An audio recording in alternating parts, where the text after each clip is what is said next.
MSP ਦੀ ਲੜਾਈ ਇੱਕ ਮਹੱਤਵਪੂਰਨ ਲੜਾਈ ਆ। ਇਹਨੂੰ ਇੱਕ ਅਣਸੁਣਿਆ ਪਹਿਲੂ ਨਹੀਂ ਹੈ। MSP ਘੱਟੋ ਘੱਟ ਮਿਨੀਮਮ ਮੰਗ ਰਹੇ ਆ। ਮਿਨੀਮਮ ਹਰੇਕ ਕਿਸਾਨ ਦੀ ਅਸੀਂ ਮੰਗ ਜਾਇਜ਼ ਮੰਗ ਰਹੇ ਆ ਤੇ ਇਹ ਹੋਣੀ ਵੀ ਚਾਹੀਦੀ ਹੈ। ਜਦ ਤੱਕ ਪੂਰੇ ਭਾਰਤ ਦੇ ਵਿੱਚ MSP ਸਾਰੇ ਕਿਸਾਨਾਂ ਨੂੰ ਨਹੀਂ ਮਿਲਦੀ, ਉਹ ਲੜਾਈ ਇਹ ਜਾਰੀ ਰਹੂਗੀ। ਇਹ ਇੱਕ ਨੈਸ਼ਨਲ ਹੀ ਇੰਟਰਨੈਸ਼ਨਲ ਉਦੋਂ ਹੋ ਚੁੱਕਿਆ।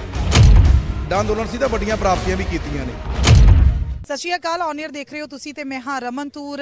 ਅੱਜ ਮੀਟਿੰਗਾਂ ਦਾ ਦੌਰ ਜਾਰੀ ਰਿਹਾ ਔਰ ਨਜ਼ਰ ਬਣੀ ਹੋਈ ਸੀ ਕਿਤੇ ਨਾ ਕਿਤੇ ਕਿ ਕੁਝ ਨਾ ਕੁਝ ਹੱਲ, ਕੁਝ ਨਾ ਕੁਝ ਵੱਡਾ ਐਲਾਨ ਜਿਹੜੀਆਂ ਜਥੇਬੰਦੀਆਂ ਕਰਨਗੀਆਂ, ਪਰ ਸਾਰੇ ਸਵਾਲਾਂ ਦਾ ਜਵਾਬ ਇਹੀ ਮਿਲਿਆ ਕਿ 4 ਤਰੀਕ ਨੂੰ ਅਗਲੀ ਮੀਟਿੰਗ ਦੇ ਉੱਤੇ ਬਹੁਤ ਸਾਰੀਆਂ ਜਿਹੜੇ ਐਲਾਨ ਜੋ ਵੀ ਅੰਦਰ ਗੱਲਾਂ ਬਾਤਾਂ ਹੋਈਆਂ ਸਭ ਨੇ ਦੱਸ ਦਿੱਤਾ ਰਿਪੀਟਲੀ ਕਿ ਆਹ ਚੀਜ਼ਾਂ ਹੋਈਆਂ।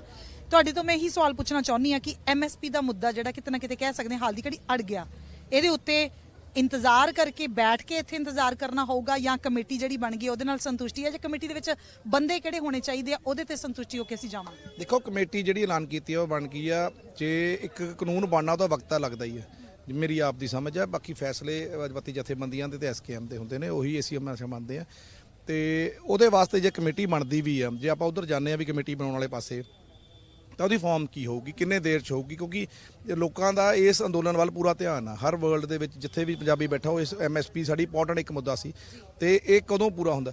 ਤੇ ਜੇ ਕਮੇਟੀ ਬਣਦੀ ਆ, ਉਹ 'ਚ ਮੈਂਬਰ ਕਿੰਨੇ ਲਿੱਤੇ ਜਾਂਦੇ ਨੇ? ਸਾਡੇ ਲਿੱਤੇ ਜਾਂਦੇ, SKM ਵੱਲੋਂ ਲਿੱਤੇ ਜਾਂਦੇ ਨੇ। ਉਹਦਾ ਫਾਰਮ ਕੀ ਬਣਦਾ ਤੇ ਕਿੰਨੇ ਚਿਰ ਤੇ ਉਹਦਾ ਰਿਜ਼ਲਟ ਆਊਗਾ? ਉਹ ਇੱਕ ਕਲੈਰਿਟੀ ਆ ਜਿਹੜੀ ਆਉਣੀ ਆ ਬਾਕੀ ਆ। ਤੇ ਉਹ ਕਲੈਰਿਟੀ ਜਦੋਂ ਆ ਜਾਂਦੀ ਆ, ਉਹਦੇ ਤੇ ਵਿਚਾਰ ਸੀ 29 ਦਾ ਜਿਹੜਾ ਪ੍ਰੋਗਰਾਮ ਕੈਂਸਲ ਕਰਨਾ। ਇਹੀ ਰੀਜ਼ਨ ਸੀ ਵੀ ਜਿੰਨਾ ਇੱਕ ਸਟੈਪ ਜੇ ਪ੍ਰਧਾਨ ਮੰਤਰੀ ਜਾਂ ਸਰਕਾਰ ਅੱਗੇ ਵਧੀਆ, ਆਪਾਂ ਵੀ ਇੱਕ ਸਟੈਪ ਅੱਗੇ ਵੱਧ ਕੇ ਸਰਕਾਰ ਨੂੰ ਦੱਸੀਏ ਵੀ ਜੇ ਤੁਸੀਂ ਵੱਧਦੇ ਹੋ ਤਾਂ ਅਸੀਂ ਵੀ ਇੱਕ ਸਟੈਪ ਅੱਗੇ ਵੱਧਦੇ ਹਾਂ। 29 ਤਰੀਕ ਨੂੰ ਉਹਨਾਂ ਨੇ ਫੈਸਲਾ ਕੀਤਾ ਵੀ ਪਾਰਲੀਮੈਂਟ 'ਚ ਪੇਸ਼ ਕਰਨਾ। ਉਹਦੇ ਵੱਲ ਵਾਚ ਕਰਕੇ 32 ਜਥੇਬੰਦੀਆਂ ਨੇ 29 ਤਰੀਕ ਦੀ ਇੱਕ ਮੀਟਿੰਗ ਰੱਖੀ ਹੈ ਤੇ ਆਉਣ ਵਾਲੇ ਜਿਵੇਂ ਸਮੀਕਰਨ ਚੇਂਜ ਹੁੰਦੇ ਆ ਉਦੋਂ ਤੁਹਾਡੇ ਸਾਹਮਣੇ ਪੇਸ਼ ਹੋਏਗਾ। ਕਦੀ ਸਰ ਪਰ ਤੁਹਾਨੂੰ ਲੱਗਦਾ ਹੈ ਕਿ ਇਸ ਚੀਜ਼ ਦਾ ਹੱਲ ਜਿਹੜਾ ਤੁਹਾਡੀ ਸਮਝ ਦੇ ਅਕੋਰਡਿੰਗ ਬੈਠ ਕੇ ਹੀ ਕਰਵਾ ਕੇ ਜਾਣਾ ਚਾਹੀਦਾ, ਜਾਂ ਫਿਰ ਲੱਗਦਾ ਹੈ ਕਿ ਜੇ ਇਦਾਂ ਦਾ ਕੋਈ ਵਿੱਚ ਵਿਚਾਲੇ ਵਾਲਾ ਰਾਸਤਾ ਦਿੰਦੀ ਹੈ ਸਰਕਾਰ ਤੇ ਸਾਨੂੰ ਆਪਣੇ ਲੋਕਾਂ ਨੂੰ ਲੈ ਕੇ ਚਲੇ ਜਾਣਾ ਚਾਹੀਦਾ? ਦੇਖੋ, MSP ਦੀ ਲੜਾਈ ਇੱਕ ਮਹੱਤਵਪੂਰਨ ਲੜਾਈ ਆ। ਇਹਨੂੰ ਇੱਕ ਅਣਸੁਣਿਆ ਪਹਿਲੂ ਨਹੀਂ ਹੈ ਵੀ ਇਹ, ਕਿਉਂਕਿ ਫਸਲ ਦੀ ਜੇ ਨਹੀਂ ਵਿਕਦੀ MSP ਤੇ ਕਿਸਾਨ ਅੱਜ ਨਾ ਸੂਚਕ ਅੰਕ ਨਾਲ ਰਲ ਕੇ ਰੇਟ ਮਿਲ ਰਿਹਾ, ਨਾ ਉਹਨੂੰ 50% ਪਲੱਸ C2 ਤੇ ਮਿਲ ਰਿਹਾ, ਸਵਾਮੀਨਾਥਨ ਰਿਪੋਰਟ ਦੇ ਹਿਸਾਬ ਨਾਲ ਮਿਲ ਰਿਹਾ, ਤਾਂ ਵੀ ਅਸੀਂ ਮਿਨੀਮਮ ਇੱਕ ਮੰਗ ਰਹੇ ਹਾਂ। ਕੋਈ ਮੈਕਸੀਮਮ ਨਹੀਂ ਮੰਗ ਰਹੇ, ਮਿਨੀਮਮ ਰਕਮ ਮੰਗ ਰਹੇ ਹਾਂ ਵੀ ਇਹ ਇੰਨੀ ਕੁ ਤਾਂ ਮਿਲੇ ਜਿਹਦੇ ਨਾਲ ਸਾਨੂੰ ਪਤਾ ਲੱਗੇ ਵੀ ਅਸੀਂ ਜਿਹੜੀ ਫਸਲ ਲਾ ਰਹੇ ਹਾਂ ਇੰਨੇ ਤੇ ਵਿਕ ਜੂਗੀ। ਤੇ ਜੇ ਉਹ ਫਸਲ ਉਦੋਂ ਵੀ ਨਹੀਂ ਵਿਕਦੀ ਤਾਂ ਕਿਸਾਨ ਜਿਹੜੀ ਹੋਰ ਜਿਹੜੀ ਮਾਰਾਂ ਨੇ, ਮੌਸਮ ਦੀ ਮਾਰਾਂ ਨੇ, ਕੋਈ ਬੋਰ ਦੀ ਜਾਂ ਕੋਈ ਪਾਣੀ ਦੀ ਜਾਂ ਹਨੇਰੀ ਤੇ ਉਹਨਾਂ ਸਾਰੇ ਮਾਰਾਂ ਝੱਲ ਕੇ ਜਦੋਂ ਫਸਲ ਲੈ ਕੇ ਜਾਂਦਾ ਤੇ ਉਹਦੇ ਜਦੋਂ ਖਰਚੇ ਪੂਰੇ ਨਹੀਂ ਆਉਂਦੇ ਤਾਂ ਉਹ ਘਾਟੇ ਚਲੇ ਜਾਂਦਾ। ਤੇ MSP ਘੱਟੋ ਘੱਟ ਮਿਨੀਮਮ ਮੰਗ ਰਹੇ ਆ। ਮਿਨੀਮਮ ਹਰੇਕ ਕਿਸਾਨ ਦੀ ਅਸੀਂ ਮੰਗ ਜਾਇਜ਼ ਮੰਗ ਰਹੇ ਆ ਤੇ ਇਹ ਹੋਣੀ ਵੀ ਚਾਹੀਦੀ ਹੈ। ਇਹਨੂੰ ਹੁਣ ਕਿਸ ਰੂਪ ਵਿੱਚ ਆਪਾਂ ਪੂਰੀ ਕਰਨੀ ਹੈ, ਇਹ ਲੜਾਈ ਜਾਰੀ ਆ। ਇੱਕ ਕਿਸਾਨ ਜਥੇਬੰਦੀਆਂ ਵੱਲੋਂ ਵੀ ਫੈਸਲਾ ਵੀ ਜਦ ਤੱਕ ਪੂਰੇ ਭਾਰਤ ਦੇ ਵਿੱਚ MSP ਸਾਰੇ ਕਿਸਾਨਾਂ ਨੂੰ ਨਹੀਂ ਮਿਲਦੀ, ਉਹ ਲੜਾਈ ਇਹ ਜਾਰੀ ਰਹੂਗੀ। ਹੁਣ ਜਿਹੜੇ ਤੁਸੀਂ ਫਾਰਮ ਦੀ ਗੱਲ ਕੀਤੀ ਆ, ਫਾਰਮ ਦੀ ਲੜਾਈ ਚੇਂਜ ਹੁੰਦੀ ਰਹਿੰਦੀ ਹੁੰਦੀ ਆ। ਜਦੋਂ ਵੀ ਆਪਾਂ ਅੰਦੋਲਨ ਲੜਦੇ ਆ, ਇਹ ਇੱਕ ਨੈਸ਼ਨਲ ਹੀ ਇੰਟਰਨੈਸ਼ਨਲ ਅੰਦੋਲਨ ਹੋ ਚੁੱਕਿਆ। ਉਹਦੇ 'ਚ ਆਪਾਂ ਜਿਹੜੇ ਵੱਡਾ ਅੰਦੋਲਨ ਸੀ ਤਾਂ ਵੱਡੀਆਂ ਪ੍ਰਾਪਤੀਆਂ ਵੀ ਕੀਤੀਆਂ ਨੇ। ਤੇ ਜਿਹੜੀਆਂ ਪ੍ਰਾਪਤੀਆਂ ਨੂੰ ਆਪਾਂ ਕੁਐਸਚਨ ਮਾਰਕਾਂ, ਮੈਂ ਨਹੀਂ ਸਮਝਦਾ ਜੇ ਐਡੇ ਵੱਡੇ ਅੰਦੋਲਨ ਤੋਂ ਬਾਅਦ ਵੀ ਸਰਕਾਰ ਆਪਣੇ ਨਾਲ ਫੈਸਲਾ ਕਰਦੀ ਆ ਵੀ ਇਹ MSP ਦਾ ਕਾਨੂੰਨ ਬਣਾਵਾਂਗੇ ਤੇ ਉਹਦੇ ਰਿਫਾਰਮ ਤੇ ਆ ਵੀ ਉਹ ਭੱਜੂਗੀ। ਜੇ ਭੱਜਦੀ ਆ, ਆਪਾਂ ਉਹਨੂੰ ਲੜਾਈ ਨੂੰ ਚੇਂਜ ਕਰਕੇ ਅਗਲੀ ਲੜਾਈ ਲੜ ਸਕਦੇ ਹਾਂ। ਜੇ MSP ਦੇ ਮੁੱਦੇ ਤੇ ਦੇਖਿਆ ਜਾਵੇ ਤੇ ਪੰਜਾਬ ਹਰਿਆਣਾ ਤੋਂ ਬਿਨਾਂ ਦੂਜੀਆਂ ਸਟੇਟਾਂ ਦਾ ਦੇਖਿਆ ਜਾਵੇ, ਇਹ ਦੂਜੀਆਂ ਸਟੇਟਾਂ ਦੀ ਜ਼ਿਆਦਾ ਇੰਪੋਰਟੈਂਟ ਲੜਾਈ ਆ।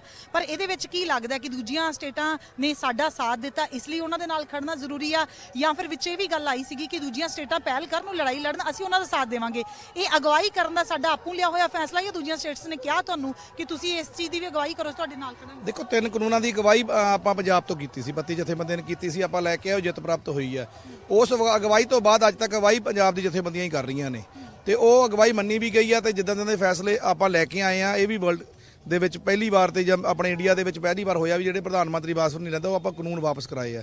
ਕਈ ਕੁਐਸਚਨ ਮਾਰਕ ਕਰ ਦਿੰਦੇ ਸੀ ਵੀ ਇਹ ਕਾਨੂੰਨ ਵਾਪਸ ਹੋ ਹੀ ਨਹੀਂ ਸਕਦੇ, ਤੇ ਅੱਜ ਆਪਾਂ ਉਹ ਕਰਾ ਕੇ 29 ਤਰੀਕ ਤੱਕ ਆਪਾਂ ਉਡੀਕ ਰਹੇ ਹਾਂ। ਮੈਂ ਤਾਂ ਨਹੀਂ ਬੋਲ ਰਿਹਾ ਵੀ 29 ਨੂੰ ਐਨ ਫਾਈਨਲ ਹੋ ਜਾਊਗਾ, ਜਦੋਂ ਉਹੀ ਪਾਰਲੀਮੈਂਟ 'ਚ ਆਪਾਂ ਵਾਪਸ ਕਰਾਵਾਂਗੇ। ਤੇ ਇਸ ਦੀ ਅਗਵਾਈ ਨਹੀਂ ਕਰ ਰਹੇ। ਹੁਣ ਆਪਾਂ ਸੰਯੁਕਤ ਮੋਰਚੇ 'ਚ ਆ ਗਏ ਆ। ਸੰਯੁਕਤ ਮੋਰਚੇ 'ਚ ਸਾਂਝੇ ਫੈਸਲੇ ਲਿੱਤੇ ਜਾਂਦੇ ਆ। ਜਿਵੇਂ ਵੀ ਸਾਂਝੇ ਫੈਸਲੇ ਲਿੱਤੇ ਜਾਂਦੇ ਆ, ਉਹੀ ਫੈਸਲੇ ਅੱਗੇ ਮੰਨੇ ਜਾਂਦੇ ਆ। ਮੇਰੇ ਆਖਰੀ ਸਵਾਲ ਹੈ ਕਿ ਜਿਸ ਤਰੀਕੇ ਨਾਲ ਕਿਹਾ ਜਾ ਰਿਹਾ ਕਿ ਪਹਿਲਾਂ ਮੋਦੀ ਸਾਹਿਬ ਨੇ ਕਿਸੇ ਨਾਲ ਮੀਟਿੰਗ ਨਹੀਂ ਕੀਤੀ, ਗੱਲਬਾਤ ਜਿਹੜੀ ਆ ਉਹ ਰੁਕੀ ਹੋਈ ਸੀ, ਉਹਦੇ ਬਾਵਜੂਦ ਉਹਨਾਂ ਨੇ ਐਲਾਨ ਕਰ ਦਿੱਤਾ ਕਿ ਕਾਨੂੰਨ ਰੱਦ ਕਰਦੇ ਆ, ਹੁਣ ਤੁਹਾਨੂੰ ਆਪਣੇ ਘਰਾਂ ਨੂੰ ਜਾਣਾ ਚਾਹੀਦਾ। ਇਹਦੇ ਦੌਰਾਨ ਵੀ ਅੱਜ ਕਈ ਆਗੂਆਂ ਨੇ ਕਿਹਾ ਕਿ ਨਹੀਂ, ਮੀਟਿੰਗ ਤਾਂ ਹੋਣੀ ਚਾਹੀਦੀ ਸੀ, ਉਹ ਬਹੁਤ ਸਾਰੇ ਬਰੀਕੀ ਦੇ ਨੁਕਤੇ ਸੀਗੇ ਜਿਹੜੇ ਵਿਚਾਰਨਯੋਗ ਸੀ। ਜੇ ਹੁਣ ਵੀ ਉਹ ਬਿਨਾਂ ਕਿਸੇ ਮੀਟਿੰਗ ਦੇ ਇਸ ਚੀਜ਼ ਦਾ ਵੀ ਐਲਾਨ ਕਰ ਦਿੰਦੇ ਆ ਕਿ ਓਕੇ ਸਾਰਾ ਕੁਝ ਡਨ ਹੈ, ਤੁਸੀਂ ਜਾਓ, ਤਾਂ ਵੀ ਕੀ ਲੱਗਦਾ ਤੁਸੀਂ ਚਲੇ ਜਾਓਗੇ ਜਾਂ ਫਿਰ ਕੁਝ ਨੁਕਤੇ ਫਿਰ ਕਹੋਗੇ ਕਿ ਹਜੇ ਰਹਿੰਦੇ ਆ, ਉਹ ਵਿਚਾਰ ਕੇ ਹੀ ਫਿਰ ਜਾਵਾਂਗੇ? ਦੇਖੋ, ਆਪਾਂ ਜਿਹੜੀ ਲੜਾਈ ਲੜ ਕੇ ਲੈ ਕੇ ਆਉਂਦੇ ਆ ਜਾਂ ਜਿਹੜੇ ਮੁੱਦੇ ਲੈ ਕੇ ਆਉਂਦੇ ਆ, ਮੁੱਦੇ ਨੂੰ ਡਿਸਕ੍ਰਾਈਬ ਕੀਤਾ ਆਪਾਂ ਸਾਲ ਭਰ ਹੋ ਗਿਆ ਸੀਗਾ, ਉਹਦੇ 'ਚ ਕੋਈ ਲੁਕੋ ਨਹੀਂ ਵੀ ਕੋਈ ਨੂੰ ਉਹਨੂੰ ਡਿਸਕਸ਼ਨ ਕਰਨ ਦੀ ਲੋੜ ਆ। ਉਹ 11 ਦੌਰ ਦੀ ਮੀਟਿੰਗ ਹੋਈ ਸੀ, ਇੱਕ ਮੁੱਦੇ ਤੇ ਆਪਾਂ ਡਿਸਕਸ਼ਨ ਕਰਤੀ ਤੇ ਉਹਨਾਂ ਨੂੰ ਨਹੀਂ ਆਨਸਰ ਆਇਆ ਤੇ ਅੱਜ ਦੇਰ ਬਾਅਦ ਆਇਆ। ਆਪਾਂ ਕਹਿੰਦੇ ਦੇਰ ਆਇਆ ਦਰੁਸਤ ਆਇਆ ਫੈਸਲਾ।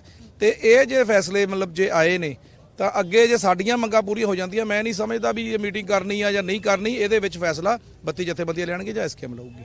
ਇੱਕ ਜਿਹੜਾ ਇਹਨਾਂ ਨੇ ਇਹ ਵੀ ਗੱਲ ਕਹੀ ਆ ਕਿ ਰਾਜਾਂ ਦੇ ਅਧਿਕਾਰ, ਆ ਵੀ ਰਾਜਾਂ ਦਾ ਅਧਿਕਾਰ, ਆ ਵੀ ਰਾਜਾਂ ਦਾ, ਆ ਵੀ ਰਾਜਾਂ ਦਾ। ਜਦੋਂ ਕਾਨੂੰਨ ਬਣੇ ਸੀ ਉਹ ਵੀ ਸ਼ਾਇਦ ਰਾਜਾਂ ਦਾ ਅਧਿਕਾਰ ਸੀ। ਕਿ ਇਸ ਚੀਜ਼ ਦੇ ਉੱਤੇ ਵੀ ਸੰਯੁਕਤ ਕਿਸਾਨ ਮੋਰਚਾ ਕੋਈ ਤਰਕ ਦਊਗਾ ਕਿ ਹੁਣ ਜੇ ਮੁਆਵਜ਼ੇ ਚਾਹੀਦੇ ਆ ਤੇ ਉਹ ਰਾਜਾਂ ਦਾ ਅਧਿਕਾਰ ਪਹਿਲਾਂ ਵੀ ਸੀ, ਉਹਦਾ ਖੰਡਨ ਹੋਇਆ ਤੇ ਹੁਣ ਵੀ ਦੇ ਦਿਓ ਵਿੱਚ, ਉਹ ਤਰਕ ਹੈ? ਬਿਲਕੁਲ ਇਹ ਤਰਕ ਹੋਊਗਾ। ਫੈਡਰਲ ਢਾਂਚੇ ਦੀ ਜੇ ਆਪਾਂ ਕਾਨੂੰਨਾਂ ਦੀ ਗੱਲ ਕਰਦੇ ਹਾਂ, ਕਿਤੇ ਨਾ ਕਿਤੇ ਫੈਡਰਲ ਢਾਂਚੇ ਦੇ ਡੈਮੋਕ੍ਰੇਸੀ ਦੇ ਵਿੱਚ ਫੈਡਰਲ ਢਾਂਚੇ ਦੀ ਵੀ ਜਿੱਤ ਹੋਈ ਆ, ਜਿਹਦੇ ਫੈਡਰਲ ਢਾਂਚੇ ਵਾਸਤੇ 80 ਦੇ ਦਹਾਕੇ ਦੇ ਵਿੱਚ ਆਪਾਂ ਨੂੰ ਕਿਹਾ ਗਿਆ ਸੀ ਵੀ ਇਕੱਲੇ ਸਿੱਖ ਜਾਂ ਇਕੱਲੇ ਆਪਣੇ ਪੰਜਾਬ ਮੰਗਦਾ, ਤਾਂ ਅੱਜ ਪੰਜਾਬ ਨੇ ਸਿਖਾਤਾ ਵੀ ਫੈਡਰਲ ਢਾਂਚੇ ਲਈ ਲੜ ਰਹੇ ਸੀ। ਅੱਜ ਪੂਰੇ ਇੰਡੀਆ ਦੇ ਫੈਡਰਲ, ਤੁਹਾਡੀ ਸਟੇਟਸ ਦੇ ਫੈਡਰਲ ਢਾਂਚੇ ਲਈ ਲੜੇ ਆ ਤੇ ਉਹ ਜਿੱਤ ਪ੍ਰਾਪਤ ਕੀਤੀ ਆ। ਬਾਕੀ ਸਵਾਲਾਂ ਦੇ ਜਵਾਬ 4 ਤਰੀਕ ਨੂੰ ਮਿਲਣਗੇ ਜਾਂ ਉਦੋਂ ਪਹਿਲਾਂ ਕੁਝ? ਦੇਖੋ, ਸਮੀਕਰਨ ਜਿਵੇਂ ਜਿਵੇਂ ਚੇਂਜ ਹੁੰਦੇ ਤੁਹਾਡੇ ਸਾਹਮਣੇ ਹੋ ਰਹੇ ਨੇ, ਜਿੱਦਾਂ ਜਿੱਦਾਂ ਕੋਈ ਸਮੀਕਰਨ ਚੇਂਜ ਹੋਣਗੇ ਤੁਹਾਡੇ ਕੁਐਸਚਨ ਦੇ ਆਨਸਰ ਦੇ ਦਾਂਗੇ। ਬਹੁਤ ਬਹੁਤ ਸ਼ੁਕਰੀਆ ਗੱਲਬਾਤ ਕਰਨ ਲਈ। ਇਹ ਸਨ ਹਰਮੀਤ ਸਿੰਘ ਕਾਦੀਆਂ ਜੀ, ਜਿਨ੍ਹਾਂ ਨੇ ਕਿਹਾ ਹੈ ਕਿ ਸਵਾਲਾਂ ਦੇ ਜਵਾਬ ਜਿਹੜੇ ਆ 4 ਤਰੀਕ ਨੂੰ ਮਿਲਣਗੇ, ਪਰ ਸਮੀਕਰਨਾਂ ਦੇ ਅਕੋਰਡਿੰਗ ਜਿਵੇਂ ਜਿਵੇਂ ਹਾਲਾਤ ਹੋਣਗੇ ਉਹਨਾਂ ਹਾਲਾਤਾਂ ਦੇ ਅਕੋਰਡਿੰਗ ਜਿਹੜੀ ਆ ਦਸ਼ਾ ਤੇ ਦਿਸ਼ਾ ਤੈਅ ਹੁੰਦੀ ਜਾਊਗੀ। ਪਰ ਹਾਲ ਦੀ ਘੜੀ ਕਿਸਾਨ ਮੋਰਚਾ ਇਸੇ ਤਰ੍ਹਾਂ ਡਟਿਆ ਰਹੂਗਾ। ਆਉਣ ਵਾਲੇ ਦਿਨਾਂ ਦੇ ਵਿੱਚ ਭਾਰਤ ਸਰਕਾਰ ਕਿੱਦਾਂ ਦੇ ਡਿਸੀਜਨ ਲੈਂਦੀ ਹੈ, ਇਹਨਾਂ ਦੀਆਂ ਚਿੱਠੀਆਂ ਦੇ ਜਵਾਬ ਦਿੰਦੀ ਹੈ, ਇਹਨਾਂ ਨਾਲ ਗੱਲਬਾਤ ਕਰਨ ਦੇ ਲਈ ਖੁੱਲ੍ਹ ਕੇ ਸਾਹਮਣੇ ਆਉਂਦੀ ਹੈ ਨਹੀਂ ਆਉਂਦੀ ਹੈ, ਸਭ ਕੁਝ ਹਾਲਾਤ ਤੈਅ ਕਰਨਗੇ। ਇਸ ਤਰ੍ਹਾਂ ਦੀਆਂ ਹੋਰ ਅਪਡੇਟਸ ਦੇ ਲਈ ਜੁੜੇ ਰਹੋ ਔਨ 에ਅਰ ਦੇ ਨਾਲ। ਫਿਲਹਾਲ ਦਿਓ ਇਜਾਜ਼ਤ। ਮੈਂ ਰਮਨ ਤੂਰ, ਕੈਮਰਾਮੈਨ ਸ਼ਿਵਮ ਦੇ ਨਾਲ ਸਿੰਘ ਬਾਰਡਰ ਤੋਂ।